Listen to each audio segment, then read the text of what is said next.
Mars, go, light your torches. A thin cloud of red dust whips outside the airlock window. I press my forearm against the glass and lose myself in the soft hiss of sand moving against the hull. Wind. The thought almost makes me laugh. I always thought it was ironic that air, too thin to breathe, could shape the Martian landscape so dramatically.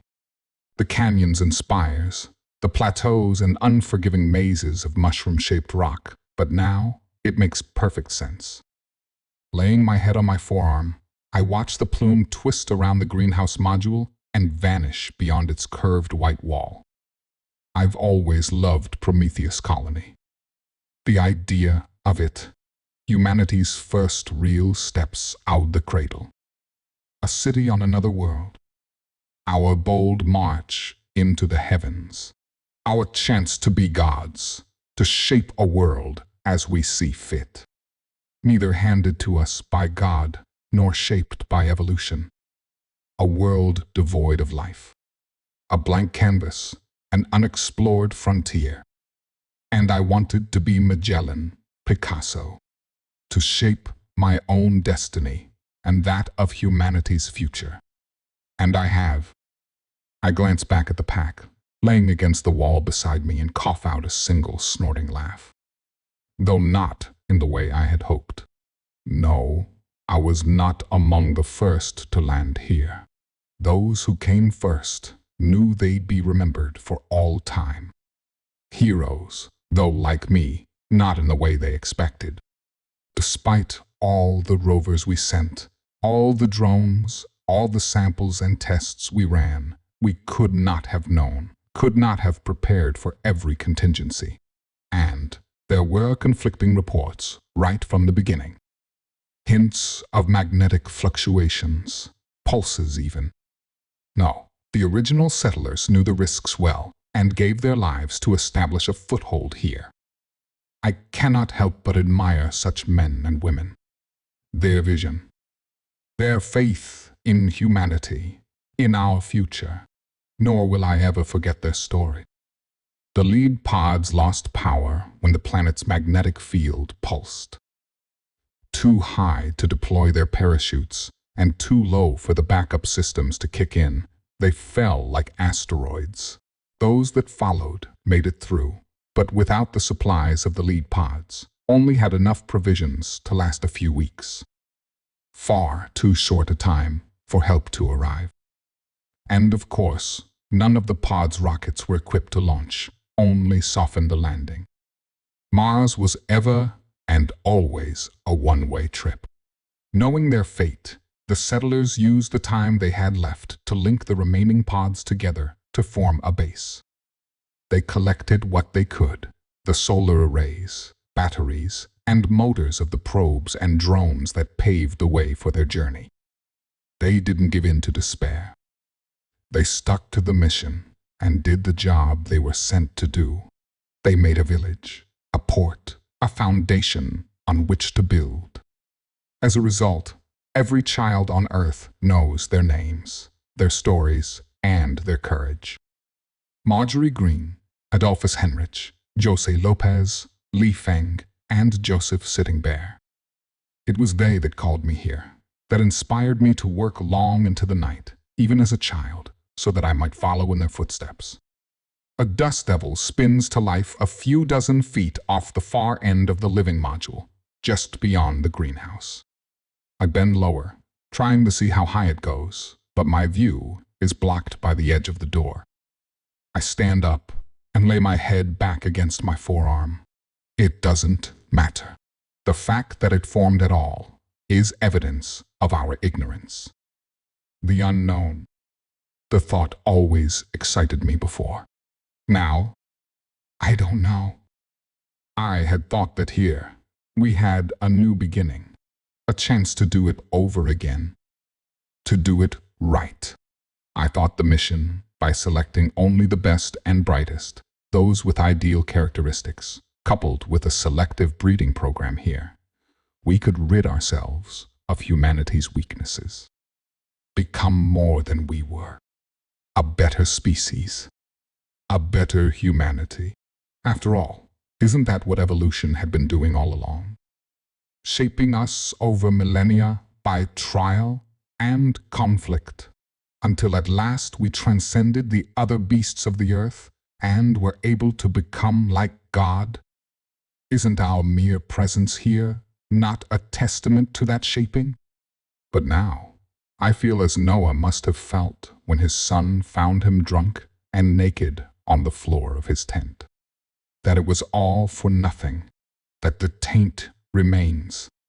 Leaning against the door, lost in the strange ethereal dance of the dust outside, I can't help but think about how it all went wrong. How the entire venture was doomed from the start. In the beginning, I used to love science fiction as a boy. Star Trek, Star Wars, Firefly.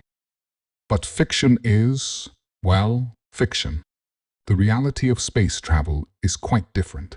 And if you've never been to space, it's a reality I can only convey to you in vague shadows of understanding. Imagine being a mouse, shoved into an empty beer can without gravity. Now, imagine you're not the only mouse. There is no privacy, and using the loo requires attaching your nethers to an unreasonably cold vacuum hose. There's food, but not the cheese and seeds you're accustomed to. No, all your meals squeeze out of a foil pouch. Beef-flavored ooze, maybe peach or fish, but all with the consistency of rubberized snot and consumed via straw.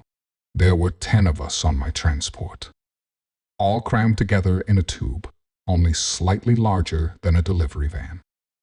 Undershowered, breathing one another's filtered stink, with barely enough room to float around and stretch. For 7 months. There is no such thing as warp, or hyperspace, or hibernation. Not yet. Oh, technology has improved significantly since that first mission, but not that far. The magnetic field of the planet still claims pods, though far fewer now that the lander's size and electrical footprint has been lessened. Unlike the first mission, the main body of the transport is reusable. More of a carrier frame than ship, it never enters the magnetic field of either planet. Once the pods are attached to the superstructure, it departs its orbital station and heads on its way. When it reaches Mars, it makes one orbit, jettisons its pods, and returns to base. All completely automated, which fits rather well, I think. After all, there is absolutely nothing natural about space travel. For the living, space travel can be summed up in one word. Tedium. It means forgetting what it means to be human, little by little. Oh, you fight it at first, disappear into the worlds of thought your mind creates to deal with the trauma. The monotony. But with no day and no night, only the rhythm of your heart, the constant resonating hum of the ship assailing the mind, time loses all meaning. Your attention turns to the ever more irritating sounds of those around you. Not the talking. No, talk dies as monotony chips away at even the hope of new conversation. I'm talking about the other sounds. Breathing, the little smacks and slurps people make with their mouths, a whistling nostril, the brush of skin against clothing, anything that pierces into the fantasy you've created to shield your sanity and drags you back to the soul-shattering doldrums of real space travel. So, when I say that there are no words to describe the exhilaration of seeing your destination rise out of the black, knowing your 10,000 years of purgatory are nearing their end, I want you to grasp my full meaning. Mars, that pinprick of light, after a mere handful of weeks, ever there, never changing, becomes less of a destination and more a font of despair, an icon of the lifeless existence you've been banished to. You stop looking. You try to forget it all. And then Almost in defiance of sanity, you look again. Everything about it is brilliant. An open doorway to heaven that beckons you. Leave your suffering behind, it says. Embrace life. Your blood stirs. Tingles race down your spine and arc out of every pore. The same unfathomable jubilation the angels must have experienced when, in the beginning, God said, "Let there be light." You don't notice the weight of your body growing as gravity takes hold. You forget that your pod could be the one claimed by Mars's field. The blazing fire outside the window holds no terror, only ecstasy. You can't help but smile when the airlock hisses open for the first time in nearly a year. You laugh at the sight of people walking on their feet. You don't notice the way your hands tremble as they unbuckle your harness, or how thin you are when they lay your atrophied body on a gurney and wheel you out. Because you are out. You see the sun shining dim through the portholes as you pass. A strange pale diamond floating alone in a cold, dark sky. A new sky. A harsh alien landscape. But land nonetheless. It's like waking from a dream. Like being born. Reincarnated. Too soon, the portholes pass. It takes all your strength to lift your head, to keep it all in view. But it will never leave you. Because now you remember something you've only forgotten. You remember what you are?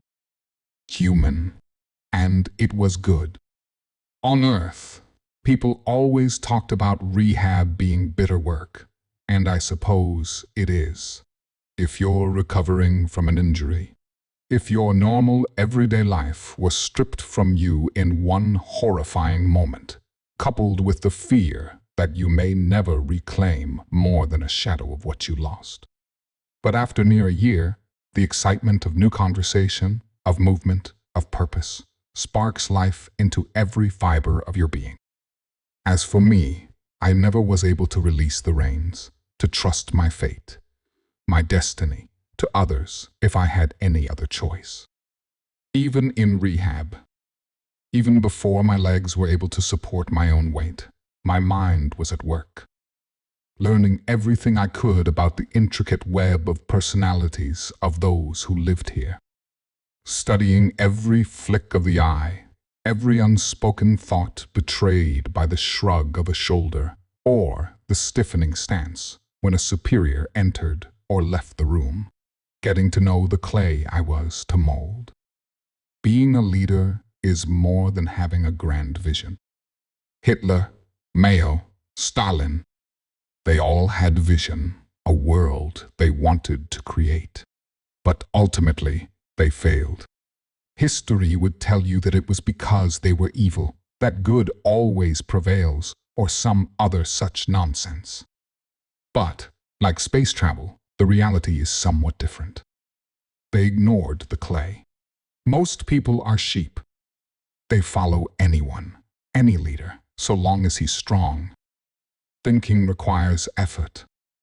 Independent thought bears the risk of being at odds with others, and there is nothing our species hates more than nonconformity. Following is safe. Easy. A single straw in a haystack becomes part of the whole and is lost. If the crowd is wrong, they don't bear the shame alone. But neither do they attain greatness. Their kind was not the clay I cared about. Oh, they had their uses, but what I was searching for, the seed of others' failure, was the individual who didn't care about the crowd. The free thinker. Those who had the potential to lure the sheep. These I must win by other means, or eliminate if they became a threat.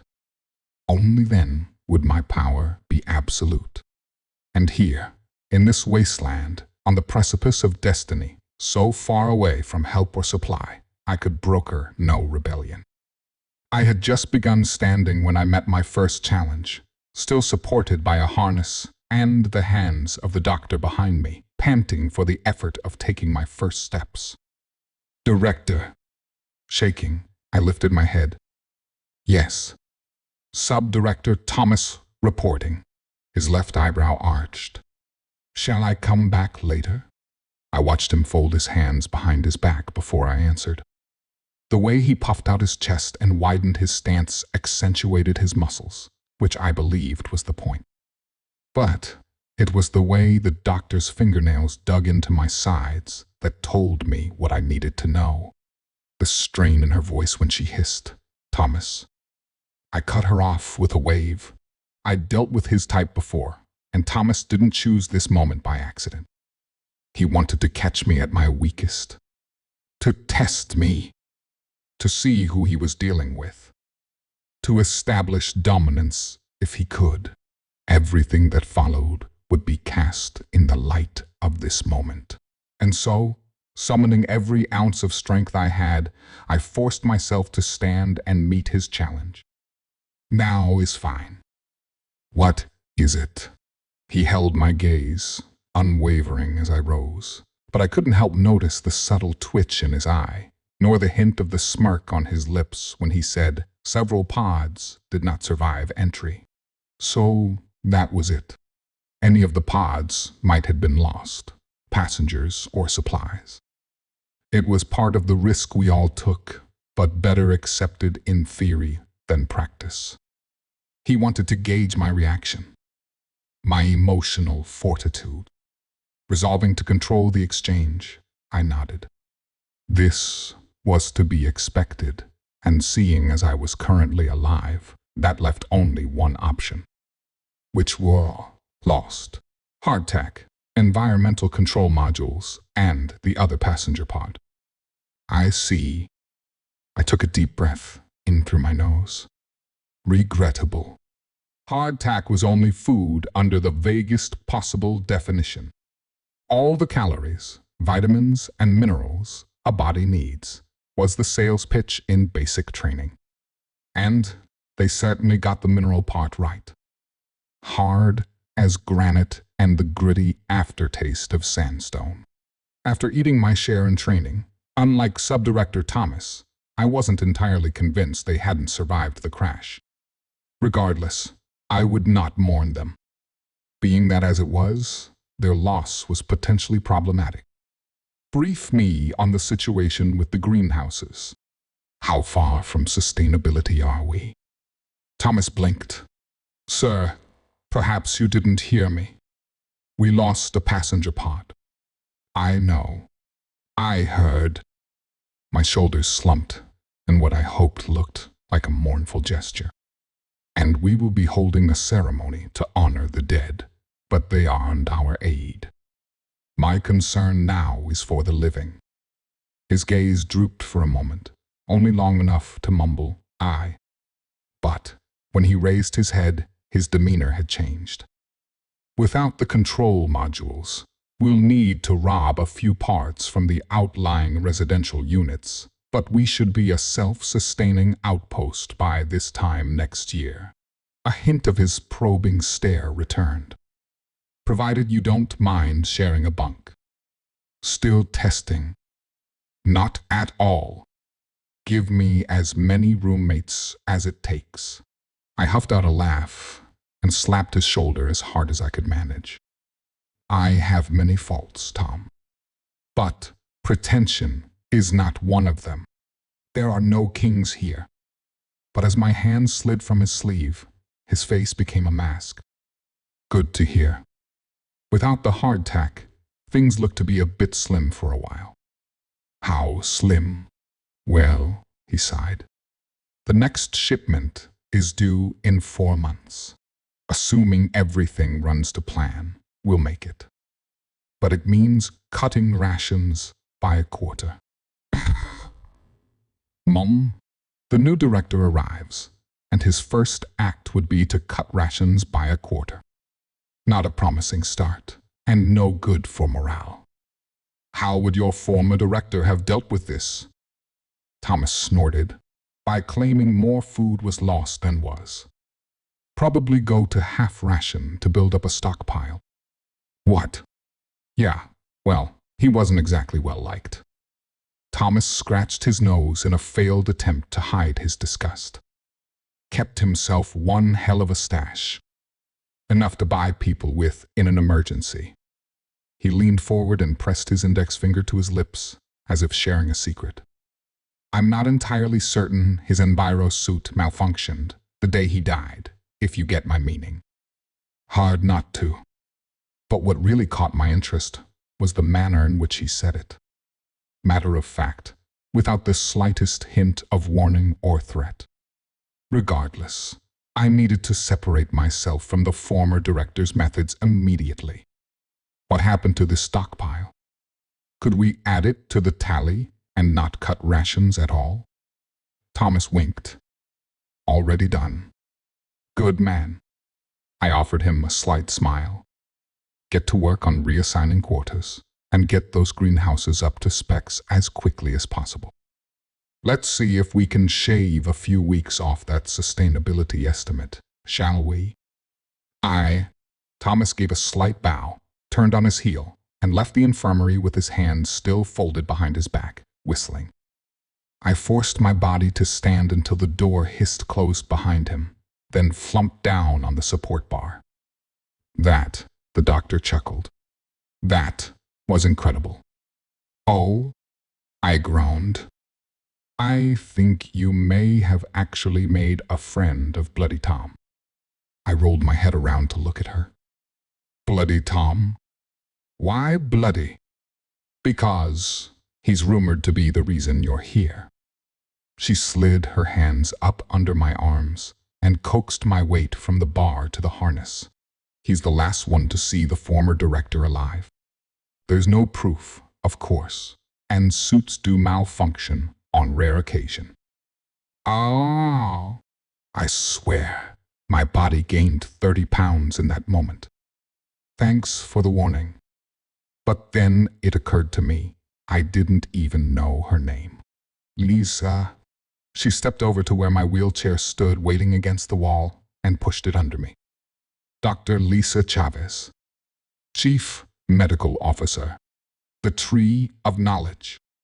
Thomas, I whisper, watching the thin ribbons of dust cling to the outer layer of the airlock window. They float for a moment, held aloft by the wind, then fall in thin ribbon-like trails as the wind changes. Snakes of Martian dust. I drag my finger down the glass, following their fall. Snakes, seraphim, in the Hebrew, the irony steals the moisture from my tongue. I hadn't gleaned much from our initial meeting in rehab. But, as the days passed, the more I came to realize how Thomas thought, how he moved. Snake-like. And, just as the snake of Eden, Thomas never lied, exactly. He was far too clever for that. Lies require breaking the continuity. One has to remember what lies you told, so they don't conflict with one another. Thomas's way was far more devious. Reveal a fraction of what you know at the proper time, in the proper way. Always in your favor. Always to advance your cause. You will not surely die immediately. You will become like God, knowing good and evil, in the way a virgin learns of sex, by losing what she was forever. For knowledge, once learned, can never be undone.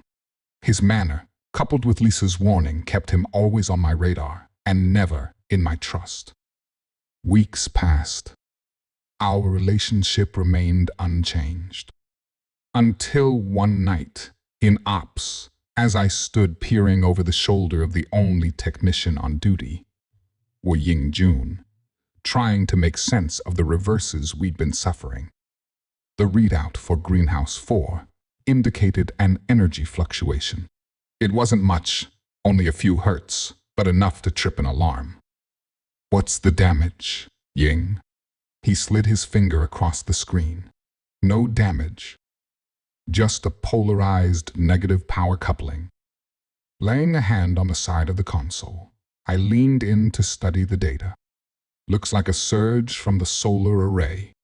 Ying nodded, pinched his fingers together, and pressed them against a schematic on a screen to his left. He opened his hand, and the negative power coupling he pinched quadrupled in size. Aye. He dropped his hands to the keyboard. Rising, I sighed and dragged my palms down my face. We just installed that unit last week. What the hell? Welcome to Mars, Director. Ying shrugged. Mars makes you work twice as hard for half. I patted him on the shoulder. Get up here. Ying tapped the side of his earpiece. Subdirector Thomas to Ops. Ying's hands flew between the screens and keyboard as he worked to correct a series of malfunctions in 3 different systems. Power glitches, program hiccups, memory lapses, none of them in the old systems. Only the new additions. I shook my head. It was a nightmare. A complete nightmare. Behind me, the door hissed open. Sir, Thomas's voice called. I didn't turn around. Who did you have install the solar array on Greenhouse 4? That was B-Shift, sir. I squinted at the screens. And waste reclamation? A shift, sir. What about environmental control, energy distribution, and water purification? I turned on him, my face as stoic as I could manage. Is everyone on this station incompetent, or just you? Ying's typing fell silent. Sir? Quiet, Ying. Well, Thomas? Thomas blinked. Sir, they're the best of the best, or they wouldn't be here. It's the damn magnetic field. Excuses. Just what I didn't want. The twinge of a headache gnawed at my sinuses. That's upper atmosphere phenomenon. Sir, Thomas sniffed. With all due respect, it's not. The magnetic field is everywhere. I glanced back at Ying, who turned his chair to face us. It's true, sir. But that made no sense. Then why are only the new systems affected? Ying shrugged. Because, well, we don't know why. But every time there's a new upgrade, the magnetic field seems to congregate on it for a while. Almost like Mars is giving it the once-over. Seeing what we're up to. I actually snorted. Ridiculous. Ying's left eye twitched, and he looked away. Just my take, sir. My sinus pinched. I didn't need this. We had a very real problem. I needed logical solutions to logistical problems, not some vague mystical mumbo-jumbo, especially from my lead controller. But, being my lead controller, I couldn't afford to alienate him either. I needed to hear him out, at the very least. To build trust, a positive relationship. So, taking a deep breath, I pushed down the frustration building in my chest and somehow managed to keep my voice cordial. I'm sorry, Ying. I'm just disappointed. If you have anything to add, no matter how it sounds, please share your thoughts. I assume there's more than just the glitches. Well, Ying raised his head, but only met my gaze briefly. Maybe. He moved his bottom lip over his teeth as if considering his next words carefully. There are the reports. I'd read hundreds of reports. On everything from crewman Dobbs' unique strand of toenail fungus to degrading airlock seals. But the way his voice dropped as he mentioned these particular reports, as if he didn't want to talk about them, as if it were almost forbidden to mention them, told me they were something else entirely. What reports? Oh, God, you don't mean, Thomas groaned. You've got to be kidding. I silenced him with a wave, but too late. Ying winced and turned back to his screens. Complete shutdown. What reports? I repeated. Thomas rolled his eyes. Some of the crew reported having lucid dreams that coincided with the magnetic storms. That's all. Odd. Every storm? Thomas nodded. I. Medical looked into it for a while. Dr. Lisa had them keeping dream journals. Did a few brain scans, I think. And nothing, Thomas laughed. It was a bunch of poppycock, so I ended the research. What? Why? Sir, Thomas sighed. Look, we don't have time to chase fantasies out here, and we damn sure don't have the resources. The magnetic fields short out a few systems, which means more work. More work means more stress, and bam, lucid dreams. You don't need a study to see that. Out of the corner of my eye, I caught Ying wince as he shifted in his chair, but kept working like he hadn't heard. He knew that wasn't the whole story, but I wasn't going to get him to talk with Thomas there, so I shook my head, rolled my eyes, and sent Thomas back to work on the next upgrades. When he had gone, Ying and I were alone. I squatted down beside the controller. What is it? A red light flashed in the upper corner of a screen to Ying's right. He tapped the warning, and one of the water purification units appeared on the screen. That new pump has a glitch in its starting solenoid. He typed a command on the keyboard, and then his fingers stopped. Sir, look.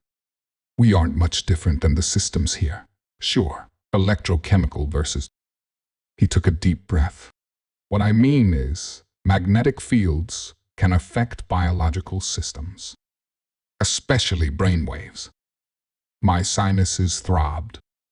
His explanation sounded far too reasonable to dismiss. Are we talking hallucinations? Memory decay? Or what? It's... Ying shook his head. Not that simple. I rubbed my forehead, trying to relieve the pressure building behind my eyes. Of course not. It sounded like I had some reading to do. Groaning, I glanced over at one of the empty workstations. Bring up those reports. I'll take them on console 3. Sure. Ying tapped one of his screens. Never mind. They're locked. Subdirector clearance required. What? My hand fell to my side. You mean Tom locked the files? Looks like... Ying shrugged, eyes glued to his screens. You have the clearance to open them, but Tom will get a notification. Squinting at the little red padlock beside the file, I mumbled. No, there was more to this than wasted time and resources, or Tom wouldn't have locked the files. I think I'll talk to Dr. Lisa instead. Glory of kings. I tear my gaze from the pack to the envirosuit hanging in the corner. Ready. Waiting. It is the glory of God to conceal a thing, the glory of kings to search it out. The verse from Proverbs comes as a whisper. But what if I'm not a king? I catch my reflection in the visor, the monster I've become staring back at me. I turn my head. I don't think Solomon really understood what he was saying when he penned that passage. If he was here, if he knew what I know, I think he would have added that it was best to leave some secrets lying in the dark, buried. That innocence, once lost, can never be reclaimed. Sighing, I slump over to the locker and heft the suit from its hanger. Between the various malfunctions and personnel problems, it was another few hours before I was able to make it over to medical. The door to the infirmary hissed open. Dr. Lisa stood beside one of the exam tables, her stethoscope pressed to the back of a teenage girl. Neither looked up as I entered. Again, deep breath. I took a seat beside one of the other tables to wait. The girl's shoulders rose when she inhaled. I watched the edge of her short dark hair brush against her earlobe as she moved, the nanosecond flick of her gaze in my direction, and the way her lips twitched after she looked away. Aware of my presence, but unwilling to acknowledge me outright.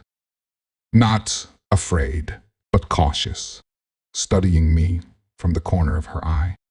My lips curled into a smile. There she was, 12 years old, maybe 13, possibly the first human born on Mars, and already showing promise. She didn't cower to authority, but neither did she betray blind defiance. She was clever, calculating, attributes I could use.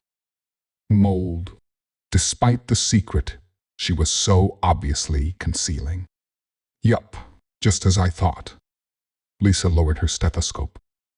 Pneumonitis. She picked up her tablet and began scribbling with her finger. The girl's eyes went wide. Is it serious? Lisa shrugged. It depends. She let the words hang a moment, then peered at the girl over the top of the tablet. Are you going to keep inhaling Vox? Vox. The word came like a slap to the face. A cheap narcotic made from everyday chemicals we couldn't do without, and so impossible to effectively outlaw. A rampant problem on Earth, and one I hoped to eradicate here. But her? I shook my head. So much potential. Such a waste. But the girl tossed me a nervous glance. I didn't. I don't. Look. Lisa dropped the tablet onto the table with a huff. Don't bother lying. I can tell by the way you're breathing. You know that little rattling hiss when you inhale. Everyone on Vox gets it. And, yes, I can tell this was only your first hit, but if you keep it up, your lung functions will deteriorate until you end up in bioreclamation. She folded her arms over her chest and glared right into the girl's eyes. So, would you rather get a 5-minute high and have 2 more years before you suffocate on your own fluids? Or live another 100, live out your dreams, and breathe well? Your choice. She didn't respond. The poor girl just sat there, hunched over, trembling. After a long moment, Lisa spoke. Look, I won't tell your parents if you swear to me you'll never touch the stuff again. The girl looked up, and Lisa tossed a nod in my direction. I can't speak for the director. I leaned back in my chair, studying the terrified look on the girl's face as she waited for my response. I didn't want to repeat the mistakes they made on Earth. The cat and mouse games the authorities played with criminals. I wanted to transcend all that, and that required a new approach. So rather than ask her to give up her friends and supplier, I took a deep breath and gave her what I hoped looked like a sad smile. What's your name? Amber. She wiped her nose on her sleeve. Amber Zawahiri. I made a mental note to check the manifest later. Well, Amber, this isn't my colony, or the doctors, or any of ours who came here. You were born here. It's your planet. What follows is going to be your civilization. You need to decide what sort of civilization you want to build. She sat there for a moment, staring at me, as if trying to make sense of what I was getting at before answering. Sue, you're not telling my parents? The corner of my mouth tickled. She wasn't ready for that line of thought. Yet. But, with guidance, she'd get there. I leaned forward and tapped my fingertips together. No, I won't tell your parents. I had other plans for her. If. Her eyes narrowed. If what? Training. I don't want Mars to become a second Earth. I want you and the other Martians, the people born here, to play an active role in developing this colony. She didn't move, didn't even blink. And I want you to take the lead on this. She actually winced. Either that, or I can tell your parents. I didn't catch the curse, she mumbled as her gaze dropped to her knees. But after a moment, she nodded her agreement. Pushing up from my chair, I clapped my hands together. Wonderful. I'll message you later to hash out the details. Whatever. She slipped off the exam table and flumped to the door with all the over-the-top drama only a teenage girl could muster. Shoulders slumped, head hung low, heavy plodding steps, and finally a glare that could only be forged of hellfire as the door hissed closed behind her. I couldn't help but smile. It was nice to meet you too, Amber. Lisa laughed. You certainly have a way with people. She's a teenager. I shrugged. If they don't hate you, there's something wrong. I suppose. Lisa took the UV light from its hanger and began sterilizing the table. But you didn't come for her. No, that was a happy accident. I came to talk to you about a study you did a while back. I've done a lot of studies. She continued to sweep the light over the table. You'll have to be a little more specific. On magnetic fields and brain waves. Her arm froze. Oh, she met my gaze for a fraction of a second, glanced at the security pad beside the door, and rolled her eyes. Well, that was she coughed out a laugh.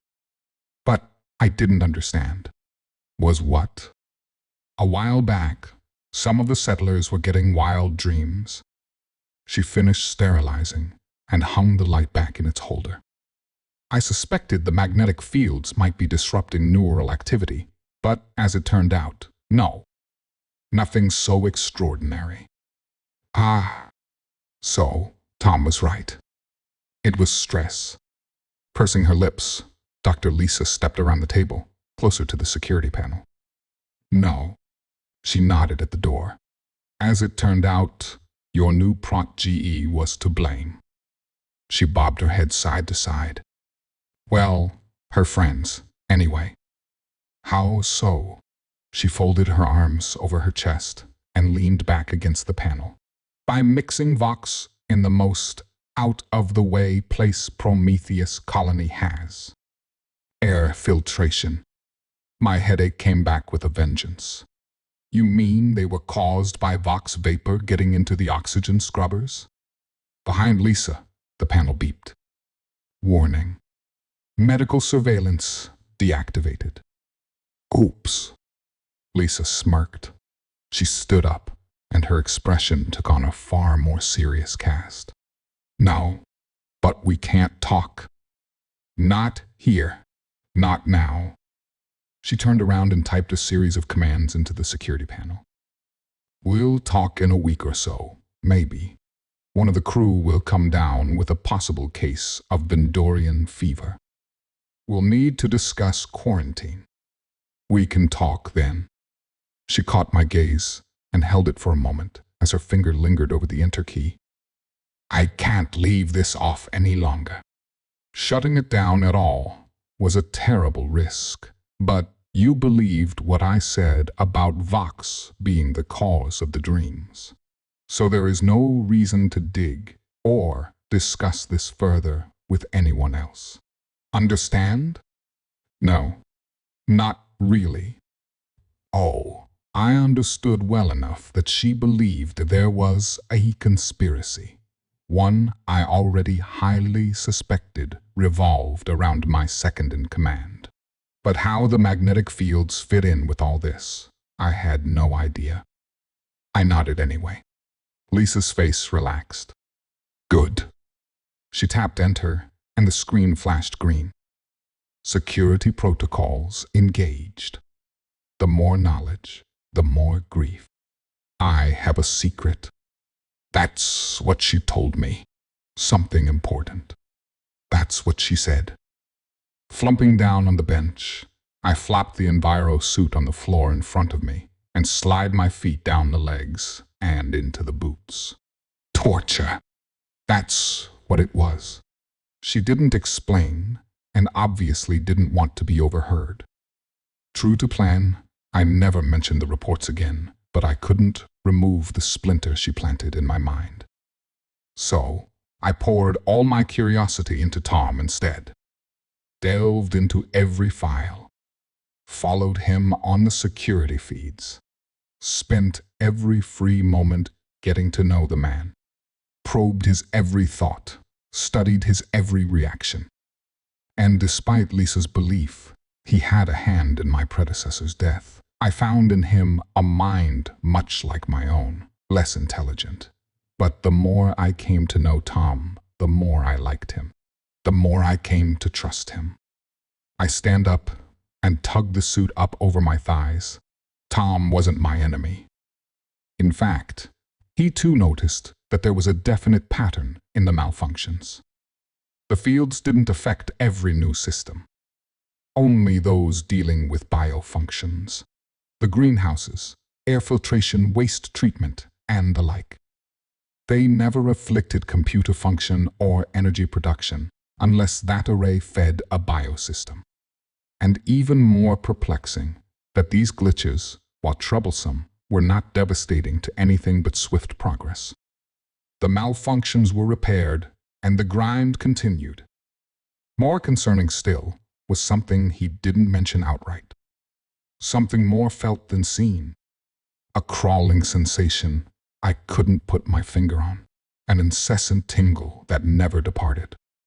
No one spoke of it, but I could see unease hiding just behind his eyes. A shared feeling we dared not voice, as if mentioning it would make it real. I found myself eyeing the security cameras as I went about my duties, plotting out dead zones and blind spots I could stick to and remain unseen. A habit that drew my thoughts back to Lisa. The way she disabled security feed and what she said after. I needed more, but I had to wait. I became obsessed with my communicator, always checking the screen to make certain I hadn't missed an alert. The ruse, Lisa promised, and my obsession was not going unnoticed. Not that my station was one of leisure. There was always one crisis or another that needed attention, personnel, mechanical. But nothing so interesting as to chase this thorn from my mind. I needed something more, something I enjoyed. And so I decided to distract myself with my other project, Amber and the Martians. I hiked the suit over my backside, pulled the body around my shoulders, and let the memory overtake me. I held our first meeting in the cafeteria. Uninspiring. A handful of sullen teens lounged at the back table like laundry spread out to dry, heavy with the air of disinterest. Amber stepped forward as she entered, produced a short list of goals for the colony, and plumped down in a chair beside the others. I held up her tablet and skimmed through their thoughts. More freedom and free time, more control over their day-to-day lives, respect and better food. Nothing unexpected, but that was the entire list. Not the effort I'd hoped for, but a beginning. All right. I handed back her tablet and folded my hands behind my back. And how do you envision this working? I walked along the long side of a table a few rows up as I spoke. Respect is earned. One of the boys, Matthew, cut me off with a protracted tisking huff, which drew me to a stop. He tossed Amber an angry glare. I can't believe I let you talk me into this. You said he was different, but you know what I hear? Do what I say. That's how you get respect. The new man sounds just like the old man. Let's go. This is a waste of time. I unfolded my hands and let my arms fall to my sides. An expected reaction, given the culture here, the culture we brought with us. And his response, typical of that paradigm. Rules are enforced, not taught, and so the reasons for the rules are not understood. Do as I say, because I'm in charge. And so, rules become a symbol of dominance, something for young males to challenge as a matter of biology. To test the alpha, he leaned forward and rose halfway from his chair, but then glanced over at Amber, still stuck in her seat, and settled back down. My muscles relaxed. Apparently, he was only willing to push so far without Amber's support. The support of their leader. Quiet, small, and unassuming as she was, his action left no doubt. She, the girl in the back row picking her fingernails, deliberately not looking at me, was the silent pin on which they all turned. The corner of my mouth tingled. This was better than I'd hoped for. Here sat a leader after my own heart, an opportunity to change everything from this point forward, though I couldn't deal with her directly, not yet. Amber was using Matthew as a mask, a tool to ply my authority. A test I took in his frame. Larger than the others. Older. An athlete, judging by the way his muscles bulged under his shirt. Old enough to play punchball. My gaze dropped to the thick calluses along the back of his knuckles. Not the hands of a player, but of an enthusiast. That was my opening. Matthew. I cocked my head to the side. When you play a match, what do you win? He turned his head, watching, but didn't respond. This colony's too small for leagues and prizes. So, what do you play for? I shrugged.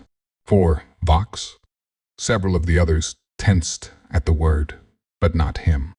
His calluses already told me he'd never risk his game for something like that. Punchball was life. How he measured his worth. Of course not. You play to prove you're the best. I gestured to the other kids, now watching openly.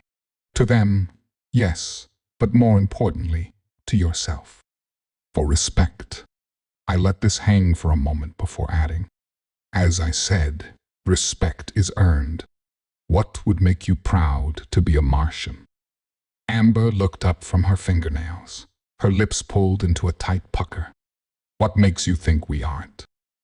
Her voice hinted at defiance, defiance offset by the twinkle in her eye. A mix that told me all I needed to know.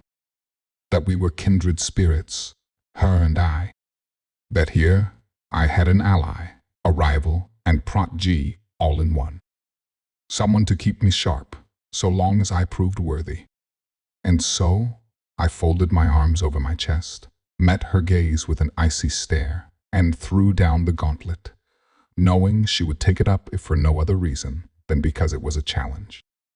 Then show me what it means to be Martian. Hefting the suit around my chest, I slipped my arms into the sleeves. Amber proved to be more than I'd hoped. Brilliant, strong-willed, and curious. I soon learned that her brush with Vox was an experiment. To test herself, the limits of her strength. To see if she possessed the wherewithal to face the demon within and master it. Unwise, perhaps, and nothing I approved of.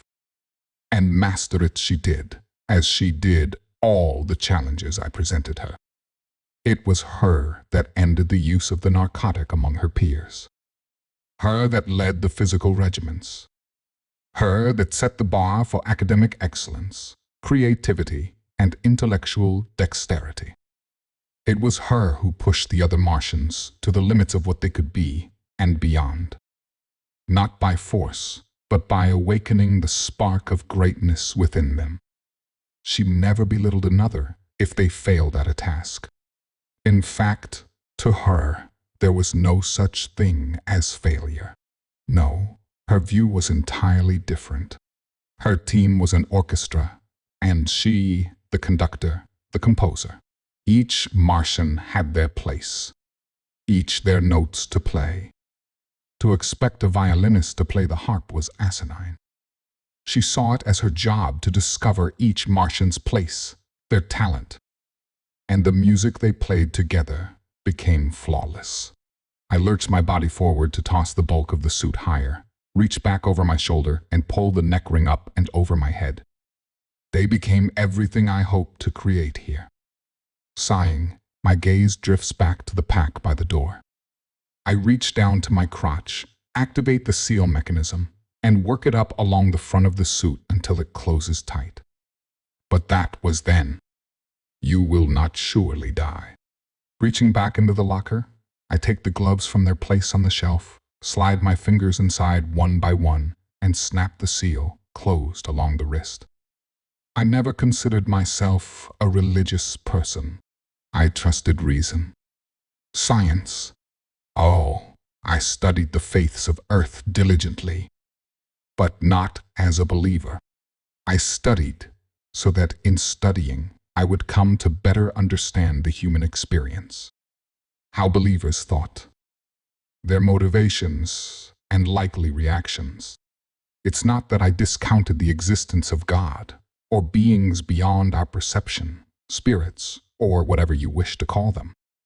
Only that I had seen no hard proof, and until proof was given, I had no reason to give them a second thought.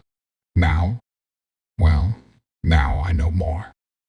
Stealing a look at the pack, I press my hands together.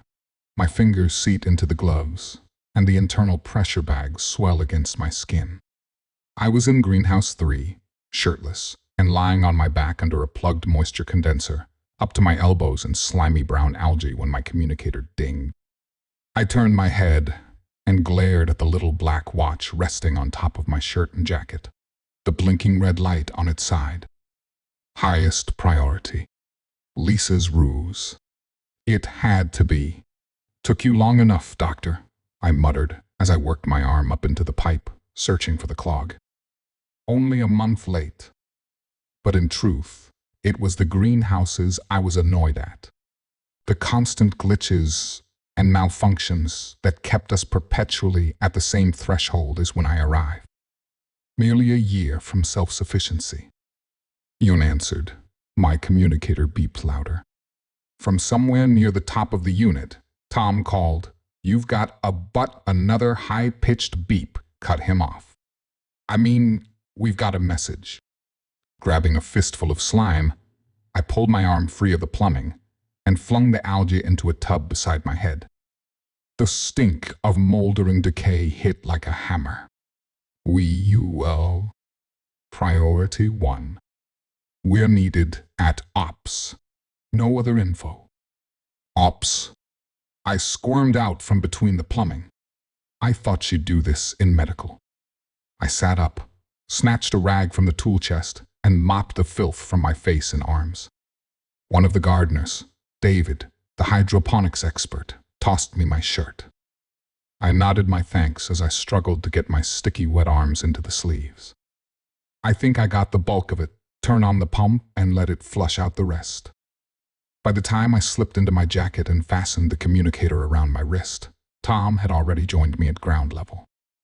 I left some hurried instruction about not neglecting routine cleaning in the future, and hurried to meet Lisa in Ops. Except, when we arrived, Lisa wasn't there. Only Ying and a few other controllers. Director. He waved us over to his station, keeping his voice low. Sirs, there's something here you need to see. With a quick glance at the other controllers, Ying reached up, pulled one of his screens around so no one else could see it, slid his headset off, and handed it to Tom. I cleaned it up as best I could, but the transmission came in while we were outside our communication window. We were almost completely turned away from Earth. It's amazing we got it at all. Blinking, Tom held the earpiece so we could both listen. When we were ready, Ying typed a code into his keyboard, and static filled the screen. Prometheus Colony. The screen flashed. Come in, Prometheus Colony. A grainy image waved at the center of the screen. There, but unrecognizable. If you can hear me, this is Admiral Barstow. There's no time for details. And in truth, I don't have many to offer.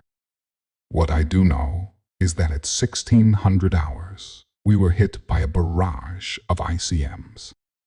My God, Tom's hand dropped. I snatched the headset from his grip and held it up again.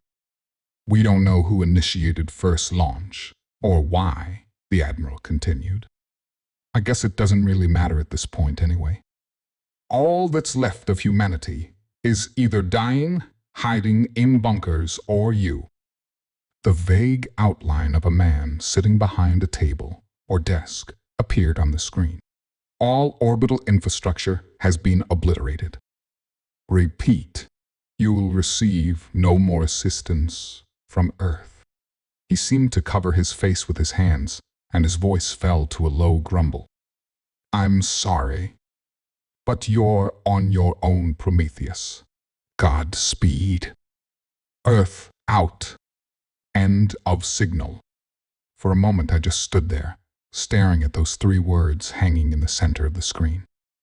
It was a joke. It had to be. My God, Tom croaked. They did it. Those fools. They finally did it. My head nodded without conscious will. Yes. My voice sounded stoic, emotionless, but inside, my mind was reeling. 400 colonists. Supplies enough to last until the next shipment, which wasn't coming, plus another 2 months as an insurance policy against pod loss. Greenhouses 1 and 5 suffered 60% loss due to malfunctions. 2, 3, and 4 wouldn't be ready to harvest for another 3 months, barring further malfunctions. But the fish tanks, the biological systems that acted as filter, fertilizer, and protein were only functioning at 70%. The hives, the trays of insects that made up the initial phase of bioreclamation, were functioning at full vigor, but even adding maggots to the menu, there wouldn't be enough food to support the entire colony, even at starvation ration. Not until self-sufficiency. Only 1/4 of the population, and every meal that passed lowered that threshold. There was only one option. Reaching back for the helmet, I groaned at the memory. It took less than a minute to decide what course to take. The only course available, given the information I had. I laid my hand on Ying's shoulder, leaned in close, and whispered into his ear. I want you to compile a list. What personnel would be absolutely necessary to run this station? Check, recheck, and have it to me within the hour. Ying pulled back, his brow knotted into a question mark as he searched my face for what I can't say. Sir, shouldn't we tell the colonists? I gave his shoulder a pat. We will. You have your orders. Get to it. I glanced up at Tom just in time to watch his expression go from shock to horror, and I knew he realized what had to be done. His mouth fell open, but just when I thought he might protest, he sniffed, straightened up, and folded his hands behind his back. And what are my orders, sir? You? My eyebrow twitched up. It seemed bloody. Tom was about to earn his moniker. I want you to gather everyone on Ying's list, along with the Martians, those born of Mars, and assemble them in Greenhouse 1. Pair each Martian to whatever skill matches their talents, but make sure no area is neglected. And while they're distracted, I want you to flood the rest of the station with hydrogen cyanide. Tom didn't react, but Ying's face went pale. You, he almost shouted, but instantly dropped his voice to a low hiss. You can't be serious. His eyes bulged. Murder them? The entire colony? I took a deep breath, but it was Tom that answered. We don't have a choice. If we don't, we'll all starve. I shook my head. Earth is gone. The food in the bunkers will run out long before the radiation will. We're facing extinction. Those kids are the future, Ying. Humanity's last hope. They have to survive, no matter what. And they saw that they were naked. The days that followed were the hardest of my career. I knew I'd be lucky to maintain control after Tom carried out my orders. But I was not unprepared. I made honesty my ally. I knew that, given the stark reality of what had happened, that the choice I made was the only real option. The colonists were an intelligent lot. Logical. They wouldn't like it, but they would understand. When Tom sealed us in, I called everyone together and gave them the truth, posed as a hypothetical situation. As he released the toxin, we discussed options. Took a vote. Amber offered the solution I chose. Most of the others agreed, but then she glanced around at the others in the room. Her eyes went wide. Wait. She spun on me, her mouth open, her eyes searching. It took a moment before I managed to settle the lump in my throat, before I could find my voice, before I played the transmission, before I confessed. The silence that followed, the pained expressions that marred their faces as they struggled to balance what they knew had to be with the sheer horror of what I'd done. There are no words for that kind of silence. The same silence that endured for days after, as we worked to clear the base of the dead. A silence shattered only by the sounds of work or the stifled whimper of a survivor as they tended to a loved one gone. I ease the helmet down over my head, push it into the collar, and it seals with a soft hiss. The power meter flickers to life in the bottom corner of the visor as the magnetic connectors latch. The comlink crackles. Testing. 1, 2. I wince. It's Ying's voice, but it's so robotic, so devoid of life, I barely recognize it. I croak out, copy, and slump over to the airlock door. As difficult as clearing the station of the dead was for the survivors, carting the bodies of parents, spouses, and friends to bioreclamation, the sheer volume caused other issues. The system was never meant to handle so many at once. Bodies lingered too long, and the scent of decomposition, coupled with recirculated air, tainted every breath. A constant reminder of what I'd done. The simple act of breathing had become a threat to me, and I fought it in the only place I could. Air filtration. That's where Lisa found me. Alone, in the most isolated place on the station. As I stood hunched over an open access port, screwdriver between my teeth, trying to decide how best to clean the stink from the air. Need a hand? I jerked my head from the ductwork. Lisa stood in the doorway, twisting her pinky between her thumb and forefinger. Dark circles hung under her eyes, and deep wrinkles framed her mouth. Spitting the screwdriver into my hand, I nodded. She met my stare, only for an instant, leaned back, and glanced up and down the corridor. Sir, that transmission. Her chin shook as she stepped through the door, tears wet on her cheek. I laid the screwdriver down beside the open panel. What is it? I should have told you sooner. I meant to, but they had me under constant surveillance. If I knew what their plan was, it wouldn't have mattered, but I didn't realize, not until I heard your recording. Her fingers trembled as her voice trailed away. Her left eye twitched, her hand jumped to her hair, and she seemed to lose focus. I should have known. Why didn't I see it? I needed to comfort her, calm her, so she could collect her thoughts. Keeping my voice low and smooth, I stepped closer. What's this about? She licked her lips and forced her eyes to meet my gaze. The reports you asked about. The magnetic field's effect on brainwaves. I nodded. What if I told you we aren't alone? That life here on Mars evolved along a completely different path.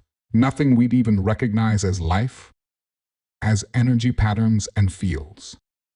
That it, or they, discovered they could communicate with some of us? That they came in dreams? What then? Intriguing. but her demeanor was hardly one that inspired confidence. I would, of course, like to see proof. Almost before the words passed my lips, she reached out, took my hand, and pressed a memory chip into my palm. Only the children were affected. They had reoccurring nightmares. Random and senseless, but disturbing. That's what prompted their parents to bring them in at first.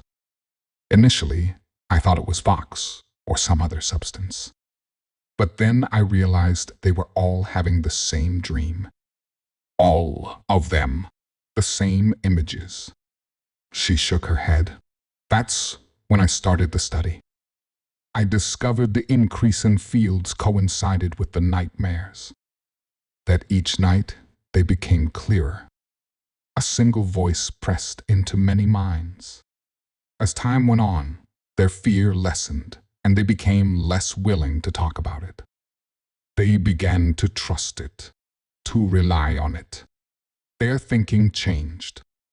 They became colder, more calculating. They knew things they couldn't know. Pass codes. What I said when I was alone. Things from my past, things from Earth, conversations I had back in high school. Things I did. Private things. She blinked, as if shaking off a bad memory. Look at the data. Something was definitely talking to them. Compare Admiral Barstow's voice in your transmission with Matthew's account in the report. She folded my fingers over the chip and backed out into the hallway. I'd be willing to bet Earth is just fine. But it doesn't matter.